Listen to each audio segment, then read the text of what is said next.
If your HP ProBook 650 turns on but the screen remains black, follow the step-by-step repair guide. We will troubleshoot startup issues, restore Windows using recovery tools, and run command prompt repairs to bring your laptop back. A lot of errors pertain to this problem, and we're going to go ahead and jump into what should hopefully be a pretty straightforward process, guys. And we're going to go ahead and jump right into it. First thing I'd recommend doing would be to actually go ahead and boot to the troubleshooting utility on Windows 11. So if you do a hard power off 3 times in a row, Windows should automatically attempt to launch the startup repair utility. And if it doesn't find anything, it will give you the option to select advanced settings, in which case it will take you to a screen that looks like this. Now, if it does not take you to a screen that looks like this, or you're unable to get to that, you can also download the Windows 10 Media Creation Utility, or Windows 11. They probably will make a creation utility for Windows 11 at some point. And it doesn't really matter, you can actually run the Windows 10 utility on Windows 11 as far as I'm aware. And you should be able to run the troubleshooting utilities built in within it. So you just would go ahead and download it to an ISO file and then burn it to a DVD or USB. It'd have to be about 4 gigabytes or more. It couldn't be a small USB flash drive, and it couldn't be a CD. It'd have to be a DVD. And then you boot your computer from it. So depending on the computer manufacturer, you'd have to tap a different key on your keyboard in order to launch that menu, in order to select what boot drive you want to go off of. So it could be anything between the escape key, F2, F8, F12, for example. And those are the function keys on the top of your keyboard. So you may have to just do a little bit of trial and error. Shouldn't take you more than a couple minutes. Googling it would probably be best before you even begin. But anyway, we're ready to go ahead and jump right into it.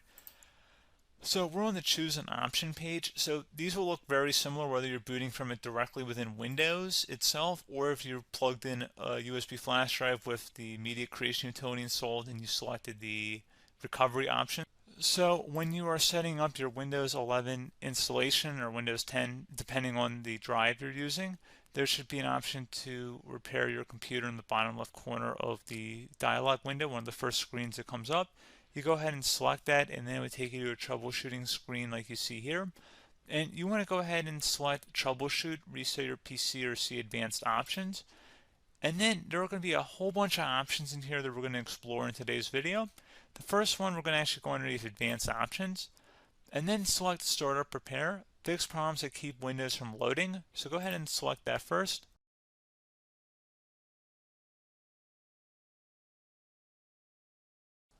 Okay, so you can see it could not repair our PC. That was our first option we could try.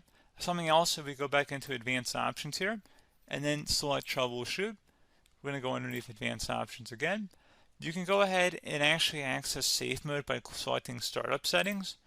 And then if you select the restart button, you have the option on the screen, select safe mode with networking, which will give you a key on the screen. It'll tell you which key to press to enter that. I believe it's the F7 key. It'll do that for you. I'm not going to go over that in today's tutorial because I don't really want to go into safe mode, but you're more than welcome to attempt that by going into here and then selecting restart. Again, it'll launch another screen. It'll say what key do you want to press, and it'll give you like 7 or 8 different options, and you want to select safe mode with networking. There's also an option for a command prompt too, but that's going to be something we're going to cover later in this video, and we don't even have to go through that in order to access it. So that's why I'm not going to really push for that, because unless you know exactly what's causing the problem, you probably don't need to go into safe mode. Unless you're trying to recover files, in which case then you definitely can go into safe mode, but we're trying to actually recover our computer here. So I hope that makes sense. Something else we can also try here as well would be to uninstall updates, remove recently installed quality or feature updates from Windows. So if you go ahead and select that, you can uninstall the latest quality updates, which generally is the more day-to-day updates. Feature updates are the less regularly released ones, like the big ones. I would equate it to service packs in like Windows 7 and Windows Vista and Windows XP. So larger updates that occur once or twice a year at most. And the quality updates are more just a regular update. So probably obviously depend, it'll take longer if you're going to try and uninstall the latest feature update versus quality update. And maybe you don't need to go back that far. So just giving you guys a couple of pointers with that. Something else you can also look at here, and we're going to jump into the command prompt in a little bit, but you can select System Restore, which will use a restore point recorded on your PC to restore Windows. And this is something I would highly recommend here, guys. So select next. Assuming you have a restore point saved on your computer, you go ahead and select the most recently created one, and you'll select next, and then you'll select the drive. You shouldn't actually have to select the drive. You can scan for affected programs, but we're going to keep it all default here, and then we're going to select finish. So once started, system restore cannot be interrupted. Do you want to continue?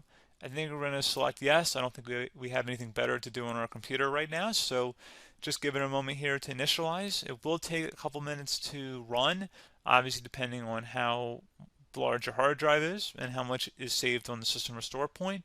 So just give it a couple minutes here. Okay, so you can see the system has been restored successfully.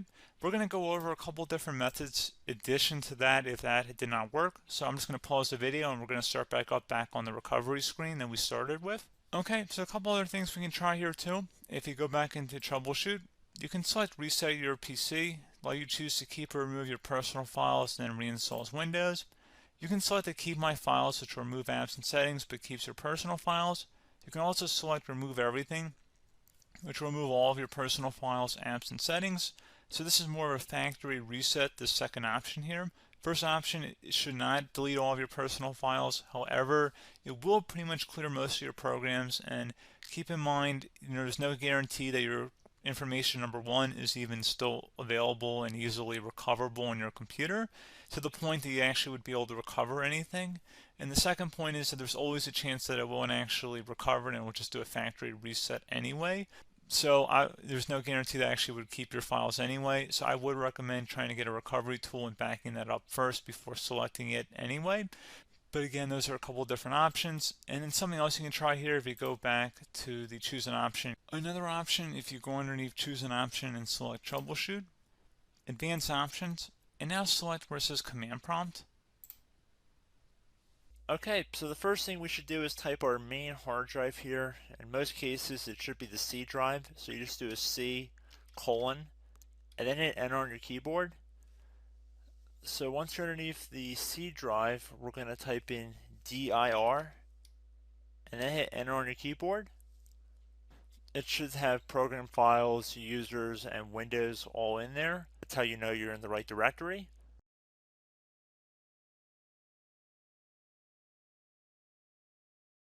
In some cases, it might be the D drive as well, so just keep that in mind.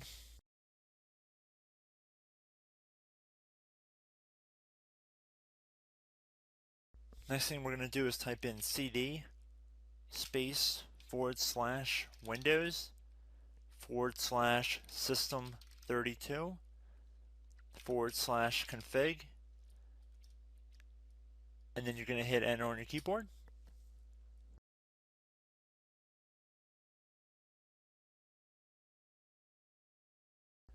So now you're going to type md space backup. If you've seen other tutorials, it might also say to put down md backup. That's because the backup name is pretty common when you want to back something up. So you can name this whatever you want, doesn't have to be backup. So if you've already made a backup folder in the past, you could do backup 1, for example. So once you're done setting the name you want the backup to be called, hit enter on your keyboard again.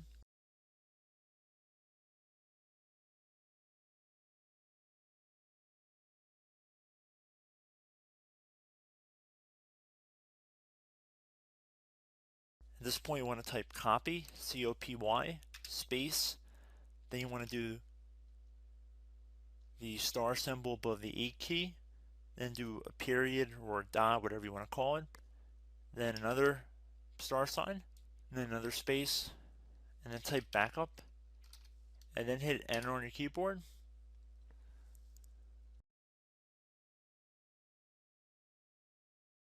Now you want to type cd reg back, REGBACK,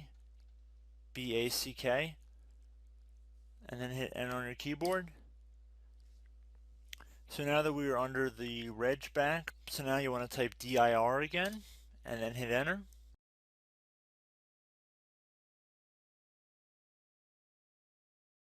So now at this point we're going to type copy again. So copy, space, star sign, dot, another star sign, space, and then 2 dots. So we're going to type copy, space, star sign, dot, sign, star sign, dot dot, and then hit enter on your keyboard again. So for overwrite, you want to overwrite all. So type A on your keyboard, so capital A, and then hit enter on your keyboard.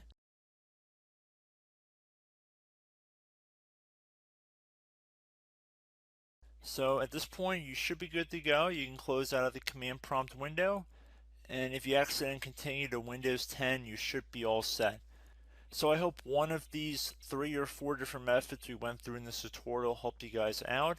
Again, I'm not sure if you guys heard me earlier, but try to go back into your safe mode if possible and uninstall any programs you know might be conflicting with the Windows startup if you can get into safe mode. So just keep that in mind. Something very simple like that could be blocking up everything. So again, I hope this tutorial helped you guys out, and I will catch you in the next tutorial. Goodbye.